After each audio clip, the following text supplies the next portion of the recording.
పాత్రికేయ మిత్రులకు నమస్కారం. అఖిల భారత ఐక్య రైతు సంఘం AIUKS తెలంగాణ ఆఫీస్ బేరర్ సమావేశం మార్క్స్ భవన్లో ఈరోజు జరిగింది. ప్రధానంగా కేంద్ర రాష్ట్ర ప్రభుత్వాలు వ్యవసాయ రంగాన్ని పెట్టుబడిదారులకు ఉపజెప్పడానికి సన్నాహాలు చేస్తూ ఉన్నారనే విషయాన్ని గత దశాబ్ద కాలంగా ప్రయత్నం చేస్తూనే ఉన్నారు. ప్రతిఘటన వస్తూ ఉంది. ఈ నేపథ్యంలో ఎన్నికలు వచ్చే సందర్భంలో వాగ్దానాలు మాత్రం వ్యవసాయ రంగానికి పెద్ద పీట వేస్తున్నట్లుగా వాగ్దానాలు చేస్తూ ఉన్నారు. ఈ వెలుగులో తెలంగాణ రాష్ట్రంలో 6 గ్యారెంటీలు, 7వ గ్యారెంటీ ప్రజాస్వామ్య పరిరక్షణ. ఈ గ్యారెంటీలు పరిరక్షణలు ఒకసారి పరిశీలిస్తే వ్యవసాయ రంగంలో దాదాపు అన్ని పంటలకు 500 రూపాయల బోనస్ ఇస్తారని చెప్పేసి ప్రకటించి దాన్ని మోసం చేశారు. కేవలం ఒక సన్నధాన్యం అని చెప్పేసి పరిమితం చేశారు. ఆ సన్నధాన్యం కూడా కొనుగోలు కేంద్రాల్లో అమ్ముకున్న వాళ్ళకు మాత్రమే అని చెప్పేసి చెప్పి అమలు చేశారు. అమలు చేసిన దాంట్లో కూడా 60% మాత్రమే జరిగిందనేది గుర్తు చేస్తూ అన్ని పంటలకు ఇచ్చి నీ మాట నిలబెట్టుకోవాలని చెప్పేసి మేము రాష్ట్ర ప్రభుత్వాన్ని విజ్ఞప్తి చేస్తూ ఉన్నాం, డిమాండ్ చేస్తూ ఉన్నాం.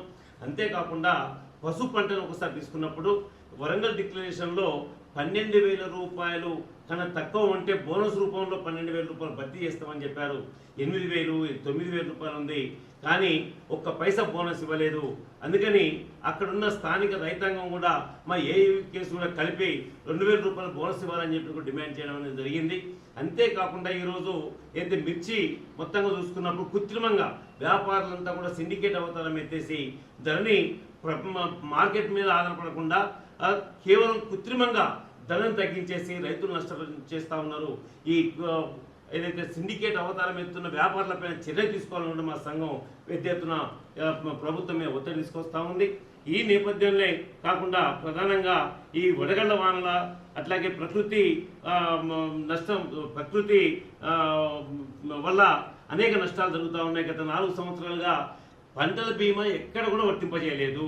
ఇలా బ్యాంకు లోన్ ఇచ్చినప్పుడు పంటల బీమా చేస్తూ ఉన్నారు, కానీ రైతులకు మాత్రం నష్టం వచ్చినప్పుడు ఎక్కడ తీసుకుంటలేదు. అందుకని రైతుల వారీగా పంటల బీమాని కూడా అమలు చేసి రైతాంగాన్ని ఆదుకోవాలని చెప్పేసి మేము డిమాండ్ చేస్తూ ఉన్నాం. గతంలో కూడా ఇవ్వలేదు.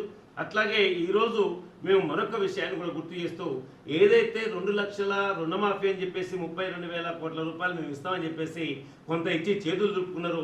మొన్న అసెంబ్లీ సాక్షిగా ఏమీ లేదని చెప్పేసి చెప్పడం అనేది ఈరోజు రైతాంగాన్ని మోసం చేయడం అని చెప్పేసి మేము గుర్తు చేస్తూ అయితే ఈరోజు ఖచ్చితంగా 2 లక్షల రుణమాఫీ ఏకకాలం చేస్తా అని చెప్పారు.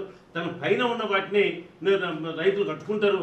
ముందైతే 2 లక్షలు మాఫీ చేయాలని చెప్పేసి, ఒకవేళ లేకపోతే స్థానిక ఎన్నికల్లో కర్రుగాల్సి వాత పెడతారని కూడా గుర్తు చేస్తూ ఉన్నాం.